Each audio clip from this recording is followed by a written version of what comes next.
He rescatado otro programa más acerca del caso de Mario Biondo, en esta ocasión en Viva la Vida, hace unos años, y he visto que justo este programa era el que había dado la exclusiva de que supuestamente Raquel Sánchez Silva habría dicho que su marido en algún momento jugaba a asfixiarse, que este juego que termina con su vida habría sido lo que habría hecho la noche de la muerte Mario Biondo. De aquí salía un poco todo esto desde el año 2021 en España, que se empezó a hablar del caso de Mario, y he estado intentando rescatar algunos programas que hayan hablado de este tema en ese mismo año, ¿no? Porque anteriormente nunca se había comentado prácticamente nada, no se había indagado sobre si pudo ser una autoeliminación, un accidente o incluso un homicidio, como muchos llegamos a pensar en este tema. Pues hasta ese año pues no había habido prácticamente nada de investigación periodística aquí en España, y de hecho en este programa creo que contactan con Hércules, si no me equivoco, y es que en el programa parece que sacan la primera declaración de Raquel Sánchez Silva. Vamos a verla por aquí, a leer parte de la misma y también evidentemente las contradicciones que había en sus declaraciones. Mario Biondo asegura que gracias a las investigaciones de una empresa estadounidense conocen el nombre y los apellidos de dos personas que estuvieron con Mario la noche de su muerte, dos personas que según ellos deberían encabezar la lista de sospechosos. Fino a quando abbiamo vita, io, mio marito e i miei figli lotteremo per dare giustizia a Mario, perché siamo sicuri al 100% che Mario è stato ucciso. E noi abbiamo nome e cognome delle due persone che erano con Mario. Sono persone vicino a Mario. ¿Pero qué ocurrió realmente aquel 30 de mayo de 2013? Murió asesinado. Bueno, aquí decían que eran personas cercanas a Mario Biondo, la gente que estaba con él aquella noche. Obviamente esto nunca se pudo demostrar porque luego esa empresa parece que fue ficticia. Hubo ahí algo bastante extraño con la empresa de Metin, ¿no? Que bueno, todos vimos luego que resultó rana, como solemos decir por aquí, pero básicamente la familia en aquel momento estaba muy a tope con esas informaciones y luego decayeron mucho hasta el día de hoy. El tema de si hubo o no personas aquel día, evidentemente si pensamos que fue un homicidio, obviamente tenemos que pensar que había personas, pero que sepan justo quiénes son resulta complicado, ¿no? El marido de Raquel Sánchez Silva o se suicidó o falleció mientras practicaba la autoasfixia erótica. Hoy vamos a dar respuestas a todas estas preguntas, porque este programa ha tenido acceso a la investigación que se realizó tras la muerte de Mario Biondo. Hoy vamos a mostrarles en exclusiva documentos que revelan qué ocurrió aquella madrugada. Van a escuchar al completo la declaración que Raquel Sánchez Silva hizo en sede policial tras el fallecimiento de su marido, y van a descubrir qué día y por qué motivos los Biondo decidieron declararle la guerra a la presentadora. Además, van a escuchar por primera vez y en exclusiva el testimonio del dueño del bar de Alterne en el que Mario Biondo estuvo aquel 30 de mayo. Un testimonio que, por cierto, pone en serias dudas la teoría del asesinato que defiende la familia del cámara italiano. Pero vayamos con la cronología de la muerte de Mario Biondo. 30 de mayo de 2013, 5 y 10 de la tarde. Una patrulla de la Policía Municipal recorre la calle Magdalena de Madrid en sus motos. A la altura del número 4 ocurre algo que les hace detenerse. Así lo refleja el atestado de la Policía Nacional. Que mientras realizaban labores propias de su función, es requerido a las 17:10 en la calle Magdalena porque mediante posterior identificación resulta ser Vilma Graciela, que manifiesta que acaba de encontrar al propietario de la casa en la que limpia colgado en el salón, que por ello el indicativo policial accede al domicilio, encontrando a quien mediante posterior identificación resulta ser Mario Biondo. Se encuentra en suspensión parcial, vestido con una camiseta roja y pantalón de pijama verde oscuro a rayas. Lo de pantalón de pijama verde oscuro a rayas ya, no sé. O sea, como no se lo pusieran después, no sé de dónde sacan el pantalón verde, o destiñó. Con un pañuelo anudado en un extremo alrededor de su cuello y el otro en una de las estanterías del salón, que por ello proceden a buscar signos vitales, no presentando aparentemente ninguno y encontrándolo excesivamente frío. Una versión que Vilma, la empleada de hogar de Raquel Sánchez Silva y Mario Biondo, ratifica años después ante la justicia italiana. La señora Raquel me llamó y me dijo que Mario no ha ido a trabajar, y cuando yo estaba llegando ya a casa, en el portal me llamó la señora y me dice: sube a casa y a ver si está ahí, me lo pones. Y nada más abrí la puerta. Bueno, eso de que dice aquí en esta parte de sube ahí y me lo pones. Portal me llamó la señora y me dice: sube a casa y a ver si está ahí, me lo pones. Y nada más abrí la puerta y giré hacia la derecha y me encontré al señor un pañuelo y bajé corriendo. Pasaba un señor y me dijo: ¿qué te pasa? ¿Qué te pasa? Le digo: que parece que hay una persona muerta ahí arriba y que si puede llamar a la policía.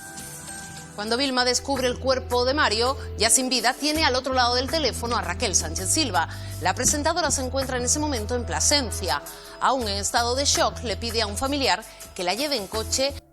Es que esto es muy raro porque hay un testimonio de una vecina que dice que a las 5:30 Raquel Sánchez Silva está allí con ella. O sea, entonces, ¿estaba en Plasencia o no lo estaba cuando llama a Vilma? Porque ella dice que es sobre las 5:15 o algo así, ¿no? 5:10. ¿Cómo va a estar en Plasencia a esa hora y a las 5:30 ya estar ahí en Madrid? O sea, es que es literalmente imposible. Entonces, ¿qué pasa con estos testimonios? No se aclara realmente cómo es la cronología de hechos de las personas clave a la hora de encontrar el cuerpo de Mario Biondo. Es algo que a mí siempre me ha extrañado mucho, la verdad. Hasta Madrid. A las 10, pero mientras, los agentes de los servicios de emergencias llegan al piso de la calle Magdalena. Tras examinar el cuerpo sin vida de Mario, expiden el parte de defunción. Avisa policía por ahorcamiento. A nuestra llegada a domicilio nos encontramos con varón de 31 años de edad, sin signos vitales, frío y rigidez post-mortem. Se encuentra con pañola alrededor del cuello y sujetada en biblioteca de pared. Encontrado en su domicilio sin signos vitales tras ahorcamiento consumado. A las 8:15 de la tarde, Raquel Sánchez Silva llega al número 4 de la calle Magdalena. En un evidente estado de nervios, la Policía Nacional, que la espera en el portal, llama a los servicios de emergencia para que la atiendan psicológicamente. En ese momento, Raquel presta declaración por primera vez.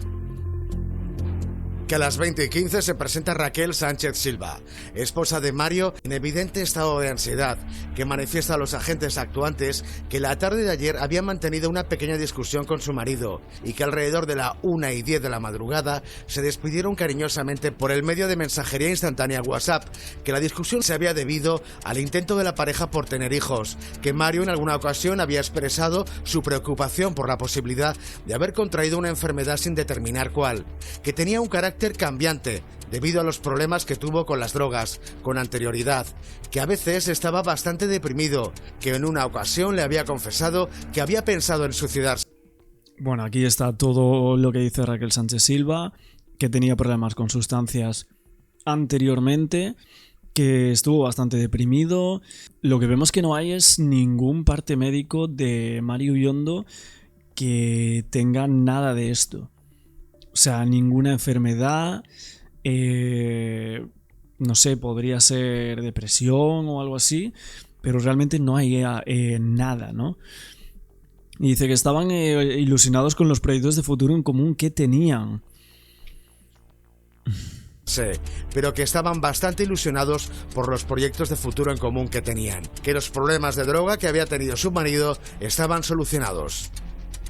A partir de ese momento, la policía comienza a investigar la muerte de Mario y reconstruyen sus últimos pasos. Esto es lo que ocurrió las horas previas al fallecimiento de Biondo. A las 20:35, Mario Biondo realiza 3 llamadas consecutivas al mismo número de teléfono. Su intención era que la persona a la que llamaba le suministrara cocaína esa noche. A eso de las 21 horas estuvo charlando con su hermana, que vive en Sicilia, y lo hizo a través de Facebook. Una hora después bajó a un cajero automático cercano a su domicilio y sacó 110 euros. A esa hora Mario vuelve a salir de casa. Lo hace por segunda vez. Son las 10:30 de la noche. Mario habla con su mujer por teléfono. Pasada la 1 de la mañana, se despide de su mujer, con la que está conectado vía WhatsApp de manera intermitente. Bueno, dicen que va a sacar dinero para comprar esas sustancias y luego sale aquí una información que bueno, yo no sé si esta cronología está bien o está mal, porque dicen que sale otra vez a las 10:30, supuestamente para recibir esa mercancía. ¿Se sabe quiénes eran las personas que le venden eso? ¿O la persona que se lo vende? ¿Era el tal Nacho Leonardi? ¿Esta persona dice que se ve con Mario Biondo aquella noche? Y lo hace cariñosamente con un te quiero. Entre la 1:30 y las 2 busca en internet diversas páginas web. A las 2 de la madrugada, Mario Biondo se desplaza hasta un club de alterne del centro de Madrid.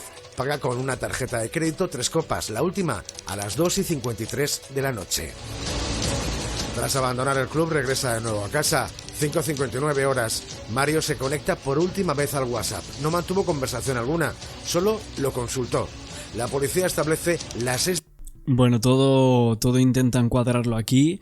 La verdad es que difícil, pero bueno, lo hacen muy rápidamente. Y luego vienen las contradicciones de Raquel Sánchez Silva, que creo que es lo que aquí van a hablar, porque parece que para explicar lo que sucede con Mario Biondo, ella intenta ayudar a la investigación diciendo eso, de que cuando eran niños jugaban a apretarse el cuello entre una hermana de Mario Biondo, que sería Emanuela, y el propio Mario, ¿no? Que se apretaban del cuello con las manos hasta desvanecerse para reanimarse después. Esto era lo que hacían supuestamente de niños los dos hermanos, según lo que cuenta Raquel Sánchez Silva a la investigación en aquel momento. Como vemos, la cronología de hechos y lo que supuestamente intentan decir que hizo Mario Biondo es complicado. O sea, el primer forense establece la hora de la muerte sobre las 4 de la mañana, luego la policía a las 6, luego en otro informe dicen que nuevamente a las 6, mientras que los peritos de parte la establecen a las 12:30, 1 de la mañana, ¿no? Mucho antes. Entonces, bueno, las consumiciones... según la teoría de la familia, no podía haber sido él porque ya estaría fallecido en ese momento, ¿no? Y a las 5:59 la última conexión, sin hablar con nadie ni absolutamente nada, y evidentemente resulta sospechoso y bastante rara la cronología de hechos en torno a una muerte que tratan de decir que fue un accidente. Pero la familia de Mario no está de acuerdo con la investigación. Aseguran que Mario no consumía, que su muerte se produjo a las 12:30 de la madrugada y no después, que no estaba solo en casa aquella noche, que jamás habría ido a un bar de alterne y que alguien acabó con su vida. Luego algo muy importante es que Mario Biondo, al haberse casado con una persona famosa, su cara era reconocible.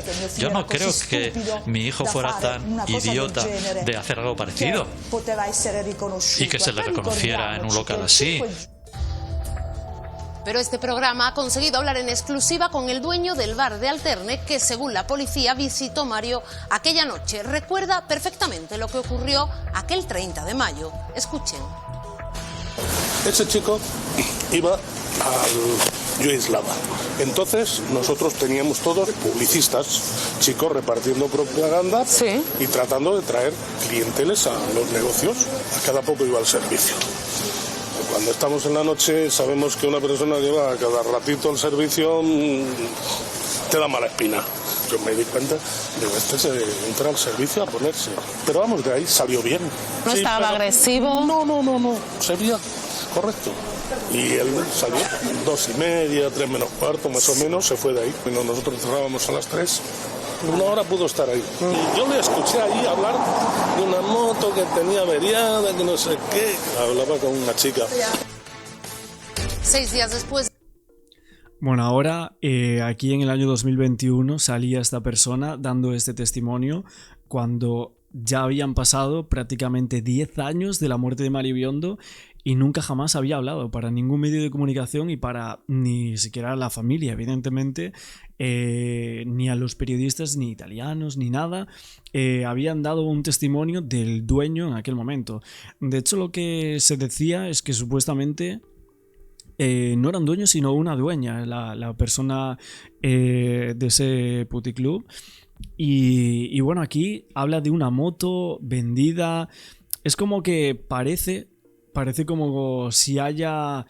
No sé si la hayan dicho o no, pero parece como si haya escuchado un poco las noticias y justo el tema de la moto, de Mario y todo eso, que fue algo que empezó a salir, ¿no? En los medios de comunicación, como si esta persona hubiese hecho un cóctel aquí de algunas informaciones y de algunas cosas en su cabeza, y al entrevistarse aquí con este programa pues las ha dicho, ¿no?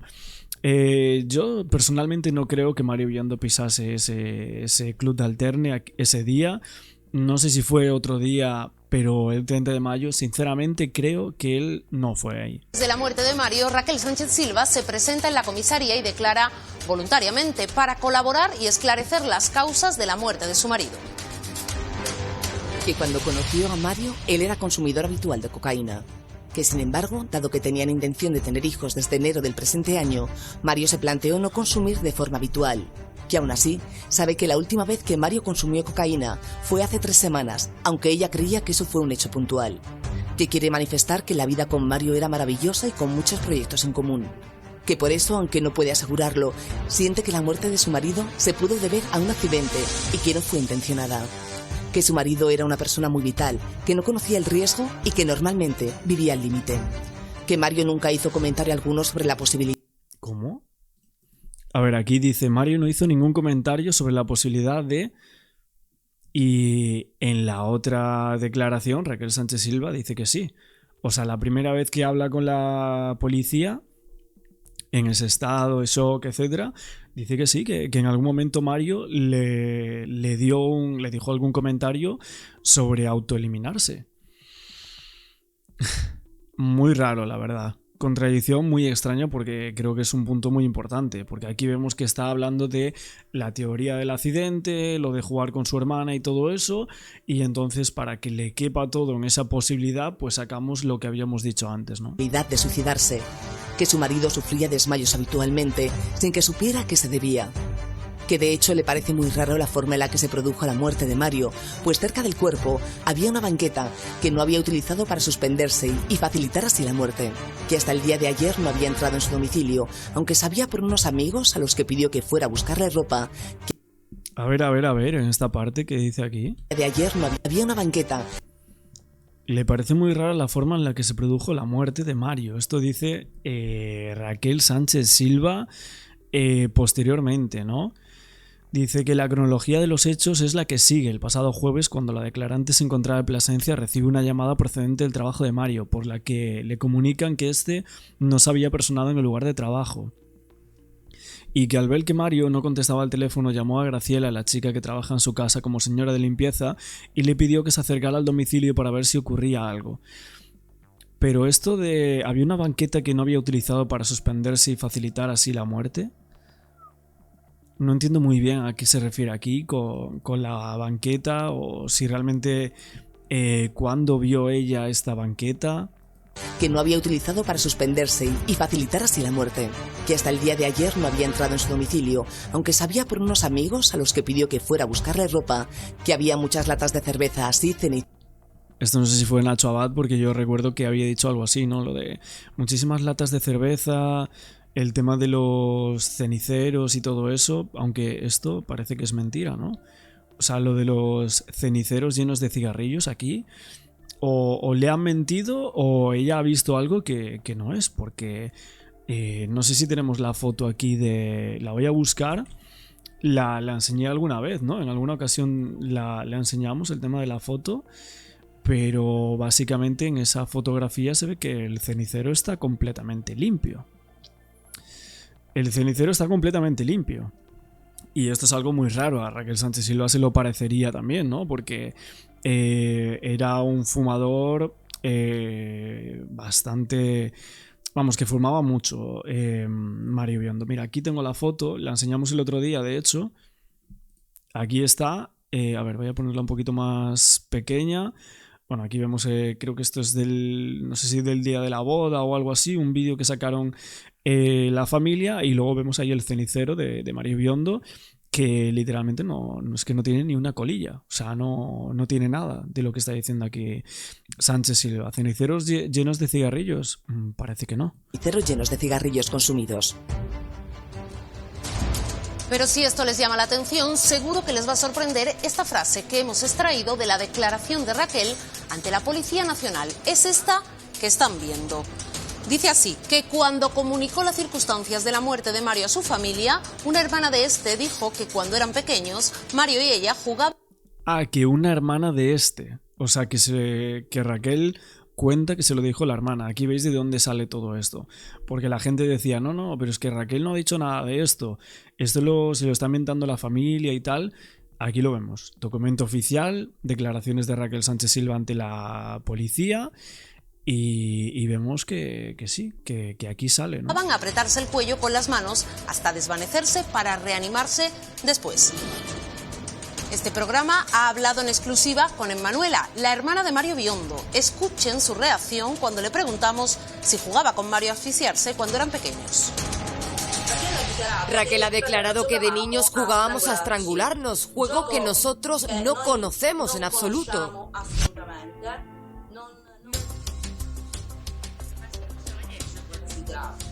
Bueno, pues estábamos escuchando atentamente todo lo que nos comentaba Arantxa y surgen muchas dudas y muchas preguntas. Vamos a hablar con Ercole Rochetti. Bueno, aquí la han cortado a Emmanuela, pero básicamente dice que no encuentran el motivo por el cual habría dicho algo así, ¿no? Lo que parece es que quiera como encuadrar todo en el tema de ese supuesto accidente. No sé si en aquel momento alguien habló con Raquel y le dijo, ostras, es que si Mario Biondo se ha autoeliminado, a ver si te van a investigar a ti por alguna cosa de sabías que esto iba a pasar, en algún momento te dijo que esto iba a pasar como había declarado antes. Entonces, por eso, en estas nuevas declaraciones, Raquel Sánchez Silva vemos como nunca me dijo tal cosa de autoeliminarse, es un accidente, tenía mucha vitalidad. ¿Me entendéis por dónde van los tiros? De hecho, sacó un tuit con esto mismo y aún por encima aquí, supuestamente, según la hermana, se inventa que ella le dijo que se jugaba con Mario Biondo a estrangularse. Es periodista de investigación y fue uno de los primeros en cubrir el caso. Buenas tardes. Buenas tardes. ¿Cómo está? ¿Qué puedo decir? Dígame. ¿Cómo está el tema judicialmente en Italia? Bueno, de verdad, ahora están comentando en España que reabrieron el caso. De verdad, nunca lo cerraron.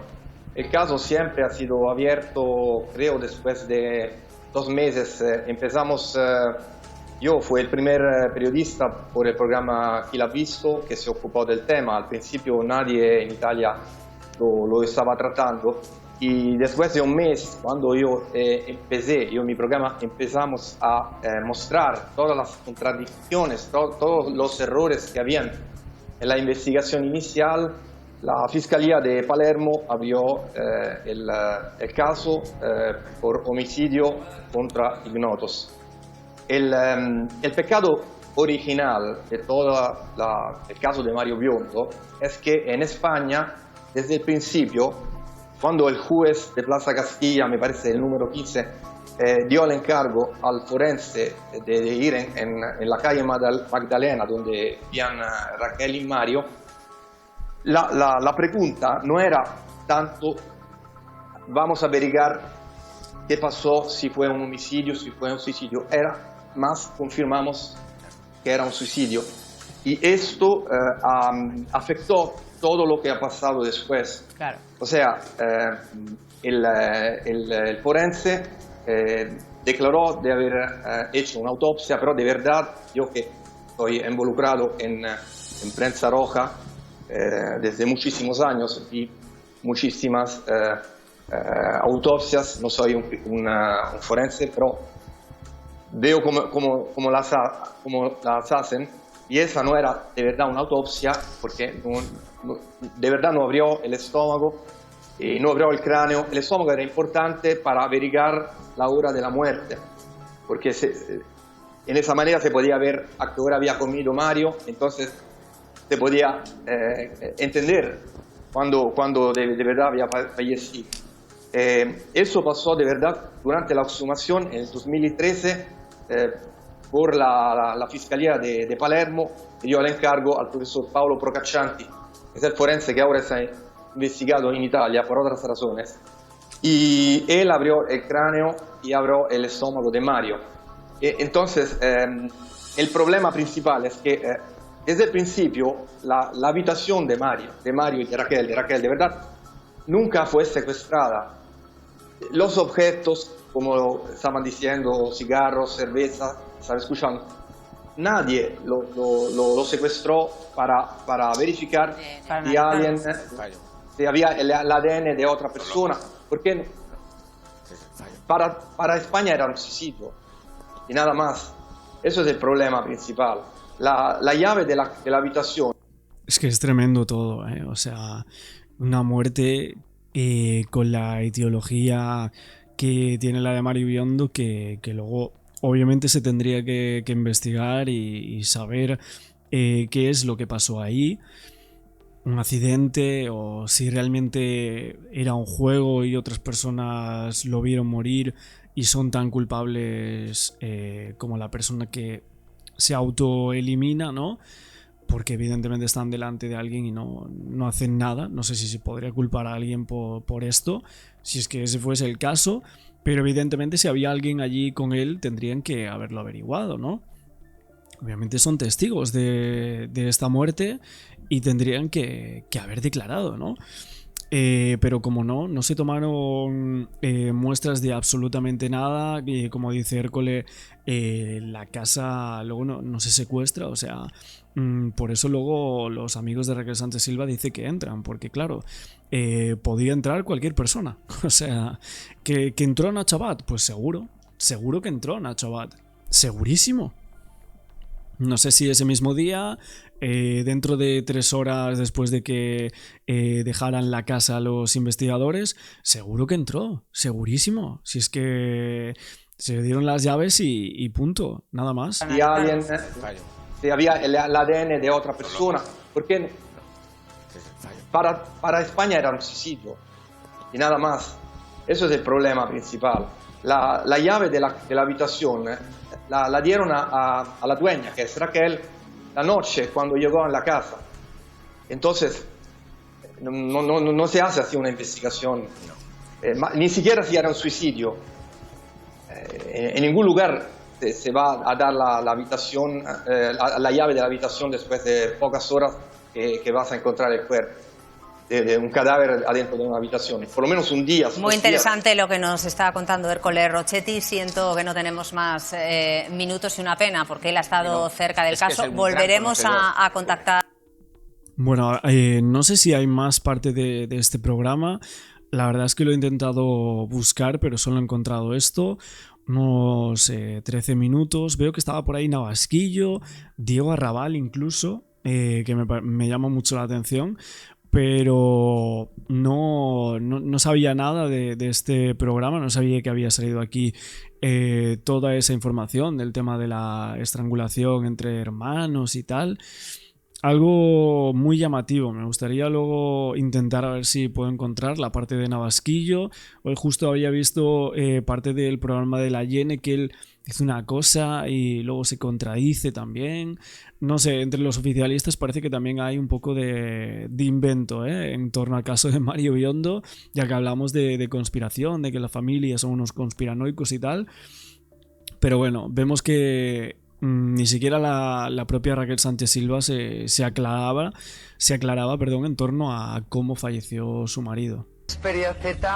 El 11 de septiembre del año 2013 salía esta noticia sobre el caso Mario Biondo. No reviste caracteres de infracción criminal. El juez descarta el crimen de Mario Biondo y archiva la causa. El Juzgado de Instrucción número 21 de Madrid comunicó el sobreseimiento libre y el archivo de la causa de la muerte del marido de Sánchez Silva. El caso Biondo quedaba definitivamente cerrado. El Juzgado de Instrucción número 21 de Madrid remitía a las partes un auto en el que se le comunicaba el sobreseimiento libre y el archivo de las acusaciones practicadas para esclarecer las causas que provocaron la muerte del cámara de televisión Mario Biondo.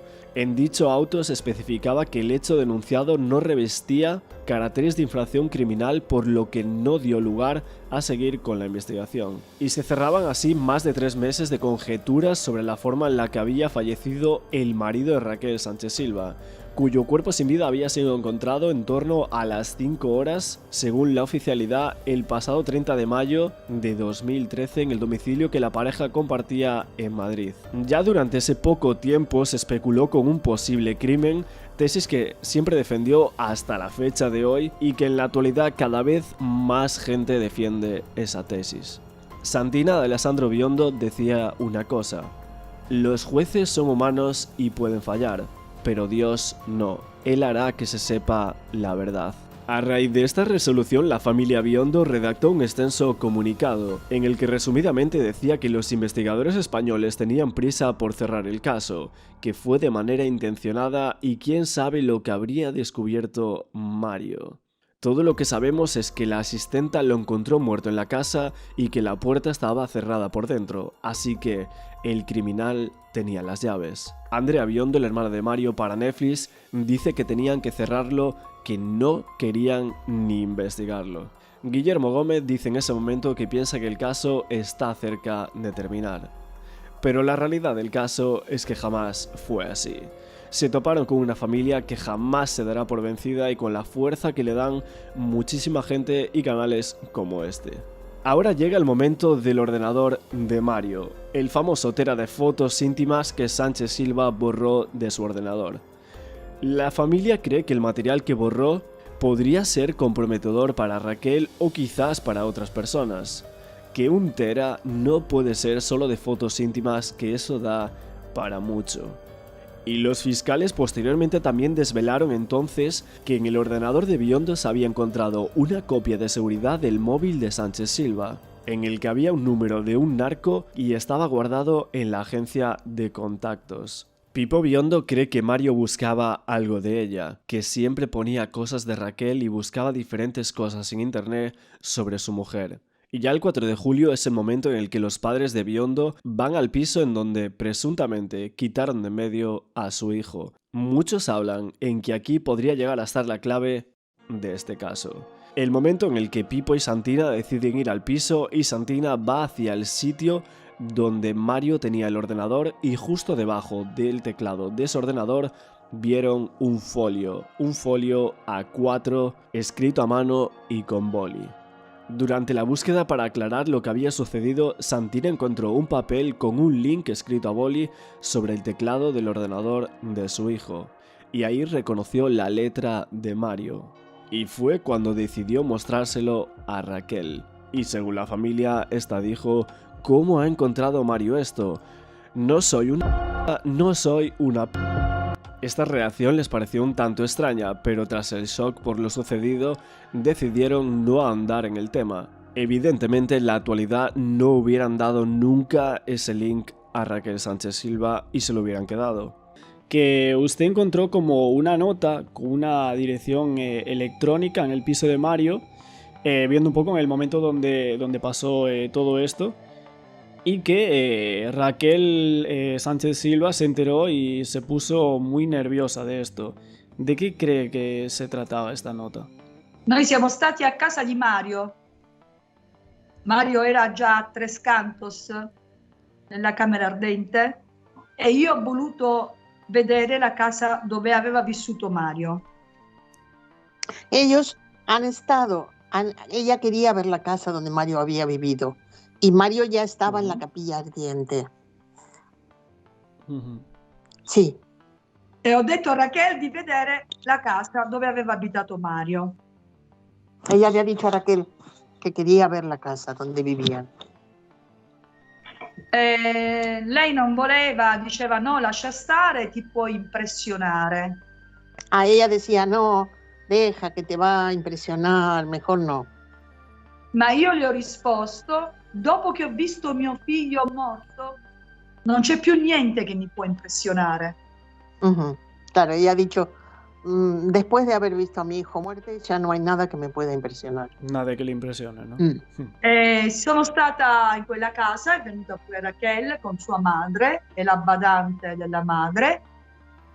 Mi sono avvicinata nella postazione dove Mario teneva il computer.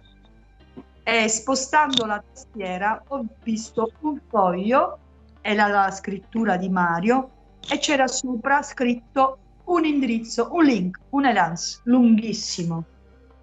Perdona, han ido a la casa, ha ido Santina con Raquel y la madre de Raquel, y una vez que estaban ahí, en el lugar donde Mario tenía el computer, el ordenador, debajo del teclado encuentra un papel donde estaba escrito, con la escritura de Mario, un link larghissimo, escrito así, a mano, con boli. Sì, con me c'era pure mio marito e mia figlia, non ero da sola comunque. Quindi con il marito e la hija stava. Ok, ce lo testimoni anche loro. Ho preso questo foglio, ho riconosciuto la scrittura di mio figlio e ho detto a Raquel, ma questa è la scrittura di Mario. Raquel ha preso il foglio dalle mie mani, lo ha guardato e ha detto, come ha fatto Mario a scoprirlo? Questo link l'ho spento 5 anni fa. Io no, puta. O sea que cuando ella ha dicho, esto es la escritura de Mario, y ahí Raquel ha dicho, pero ¿cómo ha hecho Mario para descubrir esto? Entonces esa frase que dijo en aquel momento que dice, yo no puta.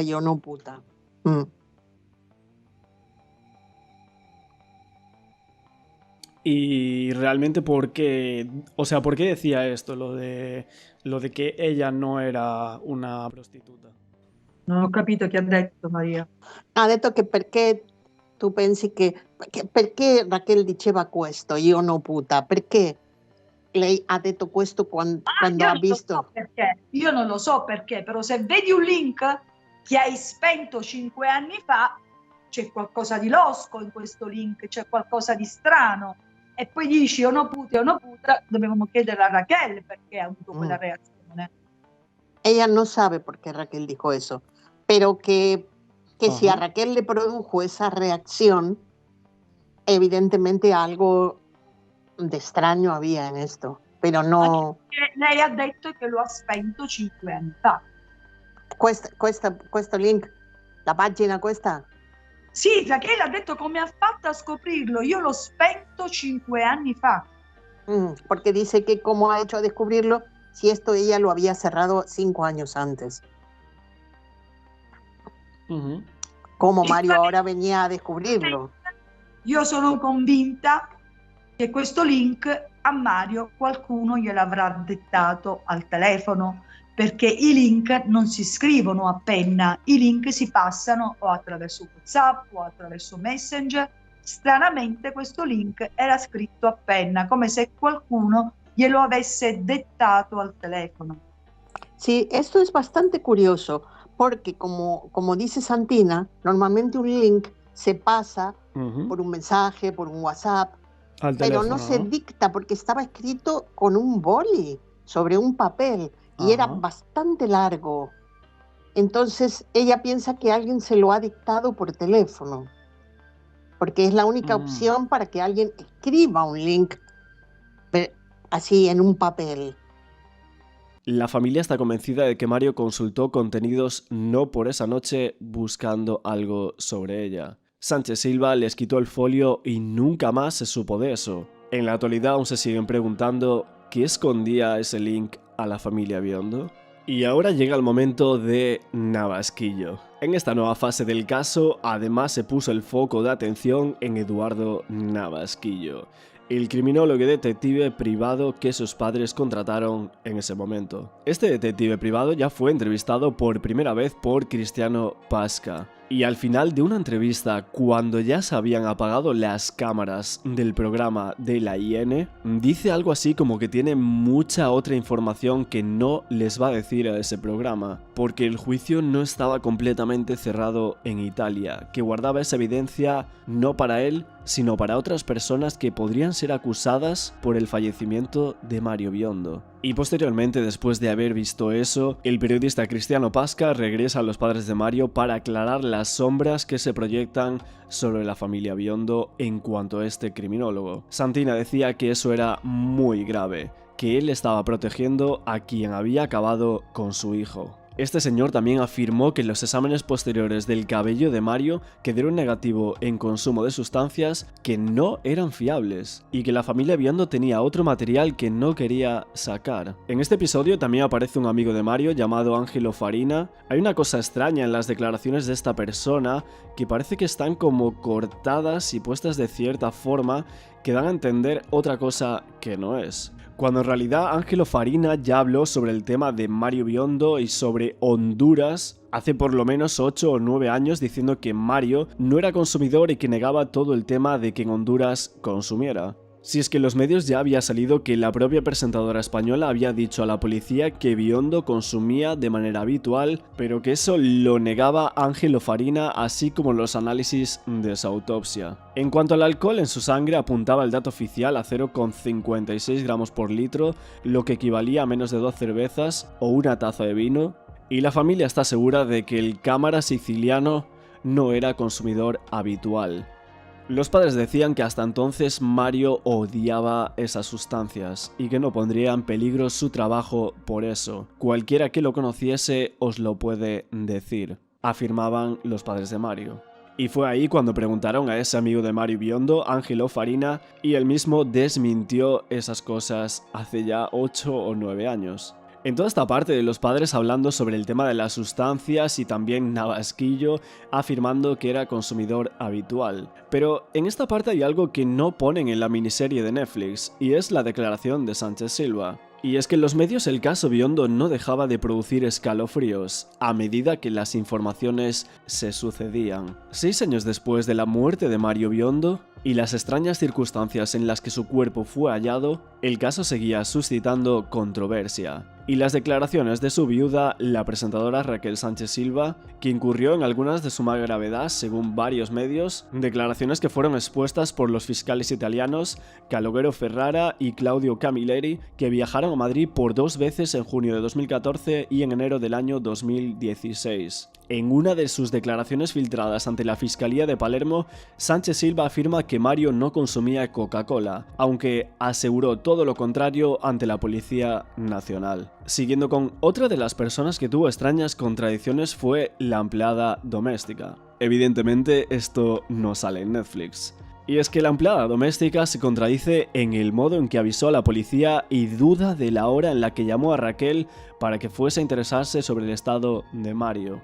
La empleada doméstica de la pareja, Vilma Graciela, en el atestado policial afirma haber recibido una llamada de Raquel sobre las 4 de la tarde, alarmada porque Mario no ha acudido a trabajar a MasterChef y no atiende al teléfono, por lo que se desplaza a la mayor velocidad a la casa, y es cuando halla el cuerpo sobre las 5 de la tarde muy asustada y baja a la calle. Se encuentra un coche de la policía municipal a quien da parte de lo sucedido y aquí termina su testimonio según el atestado, pero es que en su declaración ante los fiscales italianos rebaja los tiempos media hora. ¿Queréis recordar que llegó al número 4 de la calle Magdalena sobre las 4:30 y sostiene que al bajar al exterior le pidió a un transeúnte si podía llamar a la policía? Esta persona tiene aquí una extraña contradicción en cómo alertó a la policía. El interrogador le responde que el señor a quien le pidió ayuda asegura que fue entre las 12 y las 2. Y no a las 4:30. El fiscal le recuerda que el camarero del bar donde Mario solía tomarse un cortado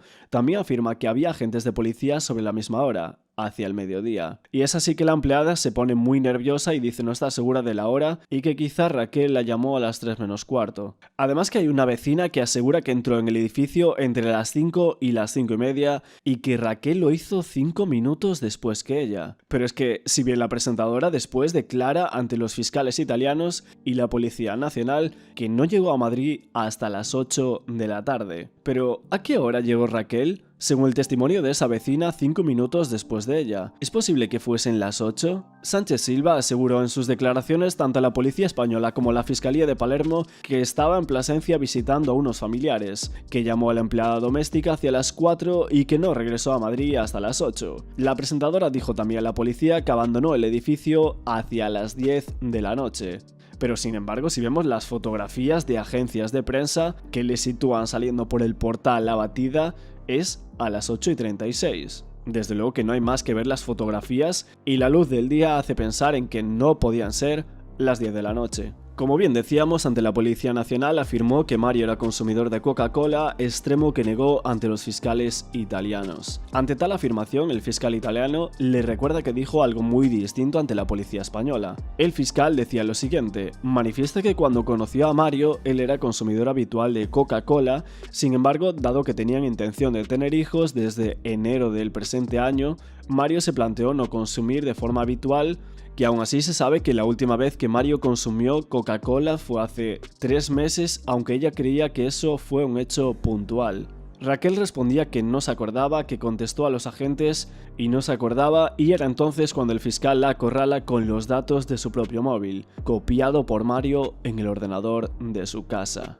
En otros medios de prensa también se dice que el resultado toxicológico de Mario era de un 0,1% miligramos de Coca-Cola por litro de sangre, lo que era equivalente a un negativo.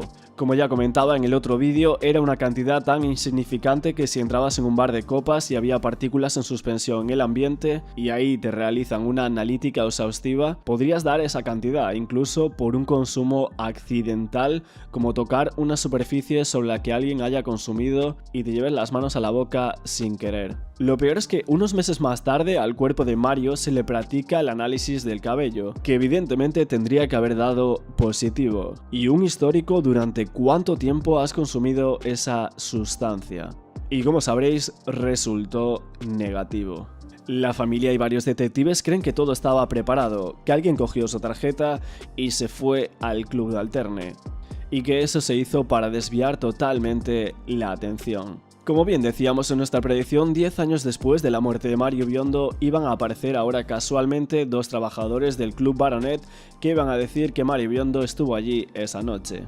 Navasquillos dice que la balanza de indicios de que se quitó la vida o que fue un crimen gana claramente que se quitó la vida, pero hay una prueba contundente que lo de Mario Biondo fue un crimen, y es simplemente ver las fotos del cuello de Mario. El surco que tiene por detrás del cuello Biondo lo dice todo. En esa balanza que comenta Navasquillo, solo esa fotografía, la balanza caería por su propio peso hacia un lado. También unos golpes que presentaba Biondo en la cabeza y que inconcebiblemente los forenses no los pusieron en sus informes. Varios investigadores aseguraban que esos golpes en la parte izquierda de su cabeza y el coágulo encontrado en su cerebro en la segunda autopsia podrían haber ocurrido perfectamente al arrastrar el cuerpo durante una obstrucción y golpeándose, por ejemplo, con la mesa del comedor que tiene las esquinas redondeadas, las cuales no dejarían corte alguno sobre la cara y cuero cabelludo.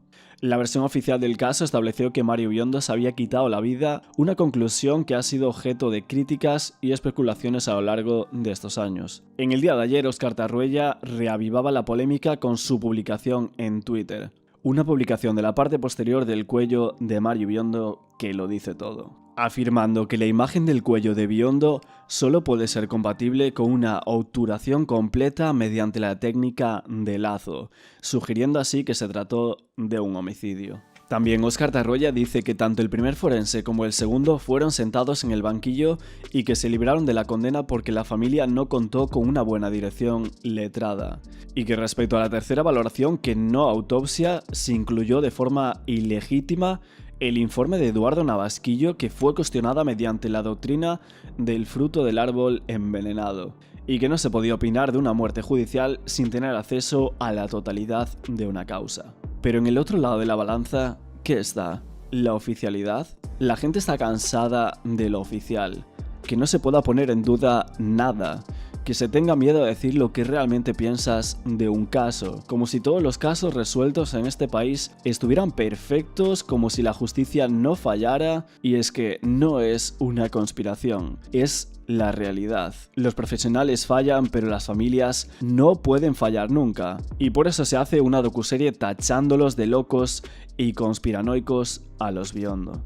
Pero es que 5 peritos contradicen la explicación oficial. La familia Biondo solicitó una segunda autopsia, convencidos a esas alturas de que tanta basura arrojada sobre su hijo ocultaba algo. Si muy pronto creyeron que había sido un crimen, en ese momento ya estaban totalmente convencidos. El doctor Paolo Procaccianti, director del Instituto de Medicina Legal del Policlínico de Palermo y forense asignado al caso en Italia, fue el encargado de la segunda autopsia.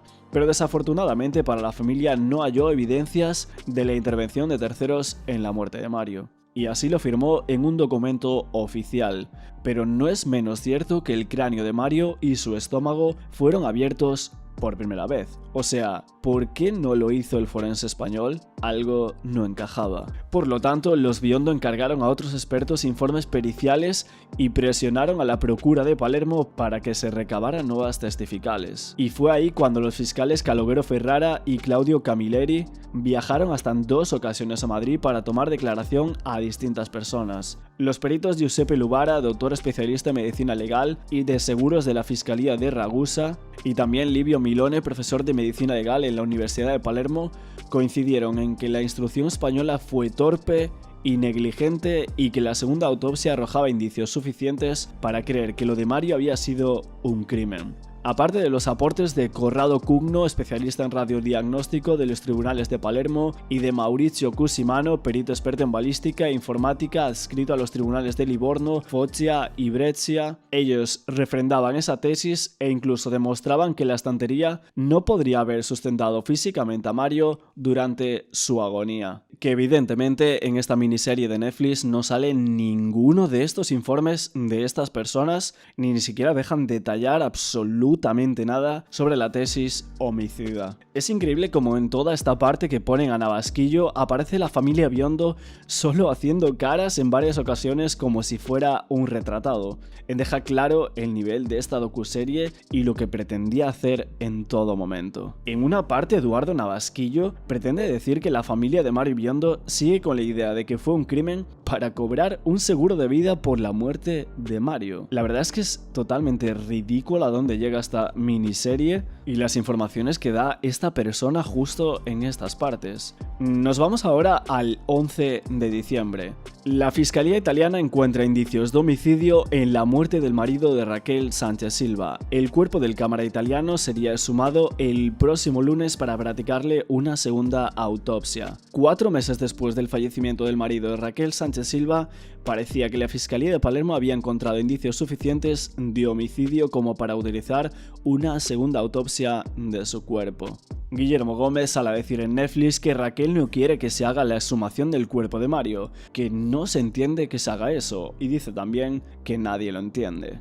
Cuando ahora mismo se acabo de leer una noticia de ese mismo 11 de diciembre que se decía que se encontraban indicios de homicidio y por eso se hacía la exhumación. Aparte, Guillermo dice que Raquel ya sabe lo que ha pasado. ¿Lo sabe? Pero la pregunta es si existían indicios de criminalidad, ¿por qué ella no apoya a la familia e intenta averiguar si por algún motivo pudieran no haberse quitado la vida y fuera un crimen?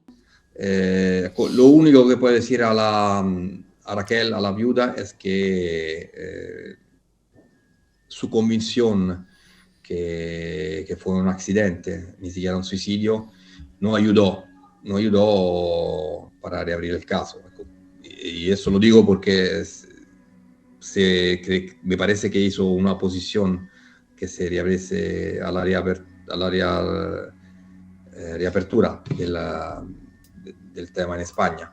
La famosa segunda autopsia de Paolo Procaccianti, que salió en varios medios, desde ese día se dieron 60 días para hacer las pruebas toxicológicas al cuerpo de Mario. Y desde ese momento los Biondo empezaron a salir en las televisiones, también en el famoso programa de Chi l'ha visto, donde se trató en profundidad el caso de Mario Biondo, como nos contaba el periodista que trabajó para ese medio y estudió el caso Biondo. Este era Ercole Rocchetti, que ahora vamos a hablar de él. Los padres de Mario decían que esa noche Mario podría haber visto algo que no debía ver, decían ellos. Y ya desde esa parte del capítulo 2 se suceden entre sí varias personas que desacreditan a la familia Biondo, entre ellos el mismo Gómez Sancha. Este mismo dice que nunca se ha hecho un programa de radio ni una editorial en un periódico sobre lo que tuvo que pasar Raquel Sánchez Silva, cuando es evidente que incluso han sobrado. Como os decía, vamos a hablar ahora de Ercole Rocchetti.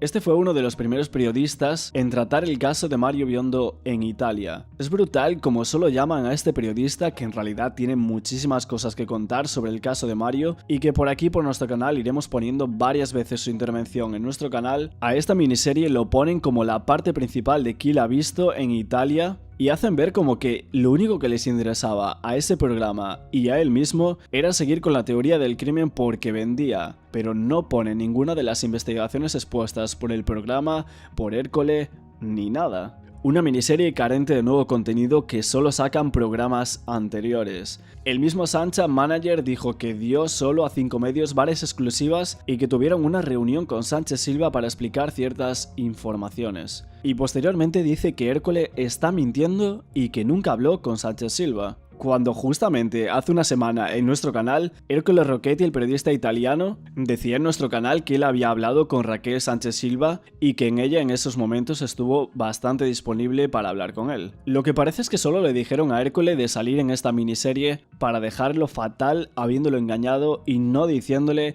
quién estaba detrás de esta docuserie de Netflix. Pues sí, ese es el nivel. Espero sinceramente que Ercole salga a decir algo sobre esto porque me parece muy fuerte todo lo que se ha hecho aquí.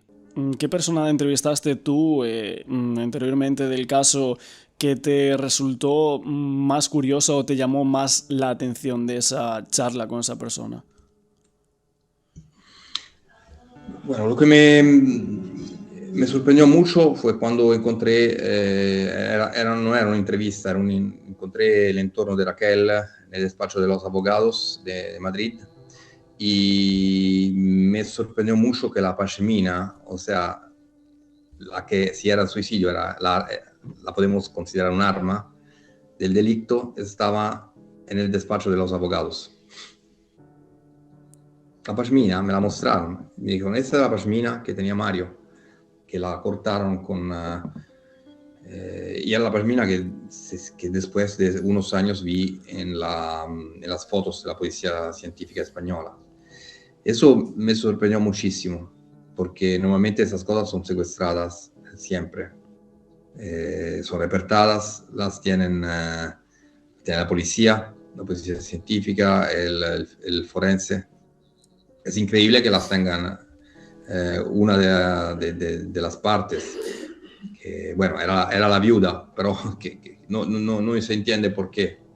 No había ninguna razón. Es un particular también muy macabro. Sí, es extraño, ¿no? El teléfono de Mario, yo le pregunté también, estaba en el despacho de los abogados, y me dijeron que era de Raquel, que se lo había dado a Mario, pero ese también tenía que estar... En el año 2014, Raquel Sánchez Silva denunciaba a la familia de Mario Biondo por acoso. En ese momento, la popular presentadora tomó medidas judiciales al entender que el proceder de quienes fueron sus suegros rozaba el acoso. La familia de Biondo se personó sin previo requerimiento en el piso que la pareja compartía en la madrileña plaza de Tirso Molina para entrevistar al actual inquilino, a quien pidieron entrar en la vivienda para grabar algunos planos de la misma. Y asimismo contactaron con la ex asistenta de Mario y de Raquel, la misma que encontró el cuerpo sin vida del italiano, a quien también intentaron entrevistar y que acabó llamando a la policía debido a su insistencia. Desde que se conoció la noticia del fallecimiento de Mario Biondo, sus padres Pipo y Santina trataron de buscar una explicación plausible a su muerte, incluso llegando a manifestar que pudiera ser una víctima de la mafia italiana, aunque la investigación española sobre su muerte dejase claramente descartada la posibilidad del crimen. Pero la perseverancia de la familia del cámara llevó a la reapertura del caso en Italia. Gómez Sancha, el actor principal de esta miniserie, es manager de Sánchez Silva y el precursor de hacer esta docuserie para un claro lavado de imagen, dice que el interrogatorio a Raquel lo considera acoso. Un interrogatorio de unos jueces que ven contradicciones dice que es acoso. Después de esto se vuelve a hablar del vídeo, no porque a los Biondo les dijeron que los carabinieri habían encontrado un vídeo de una tal Raquel que aparecía con una máscara. Por lo tanto, relacionan el link que antes habíamos comentado, que les arrebató de las manos Raquel aquel día en su casa, con eso que les dijo ese carabinieri y se podría estar relacionado. La familia dice que no les interesa ese vídeo como tal, que quizás fue una indiscreción seguramente que les contaran eso, pero que Mario buscaba algo estaba claro. Lo que pasa es que hubo algunas personas, según la familia, que aseguraron haber visto un vídeo. Es brutal como toda esta parte de las declaraciones de Raquel no ponen nada y lo único que ponen es a los padres tachándolos de todo. Este segundo capítulo de verdad que no tengo palabras, no aporta prácticamente nada. Varios expertos decían que el forense, pese a realizar fotografías que demostraban que el cuerpo se encontraba en posición de cúbito supino, o sea, boca arriba en el momento de su fallecimiento y que tenía un coágulo en la parte izquierda del cerebro y también tenía restos cárnicos en el estómago,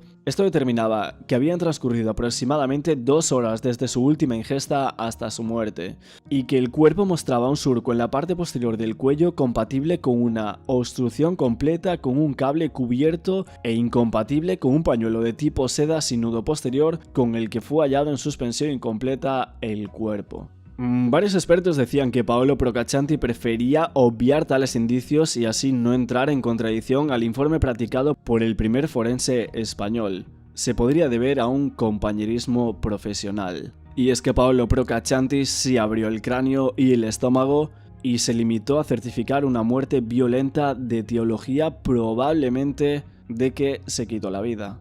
Después de poner esas declaraciones del forense italiano, se suceden tras de sí imágenes de la familia Biondo asintiendo o no diciendo nada, como diciendo que sí, que está bien.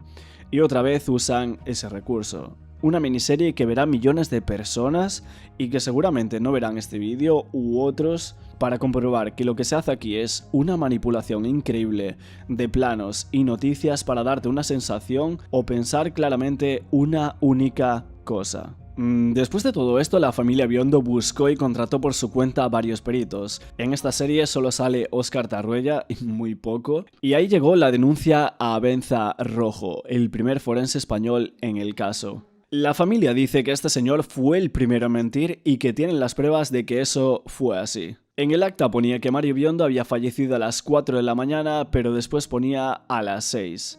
Y una médico forense que sale en el docu dice que el golpe que tenía Mario en la cabeza que no significaba nada, que era una pequeña contusión superficial. Pero Santina se pregunta que cómo puede tener un golpe en la sien, perder el conocimiento solo, empezar a hacer esos juegos autoeróticos, que eso le parece imposible. Y acaba toda esta parte diciendo que ambos forenses quedan exculpados de las acusaciones. Y posteriormente el actor Gómez Sancha dice que fue repugnante haber sacado la fotografía del cuerpo de Mario. Este señor obviamente va a poner en entredicho todo lo que haga la familia Biondo.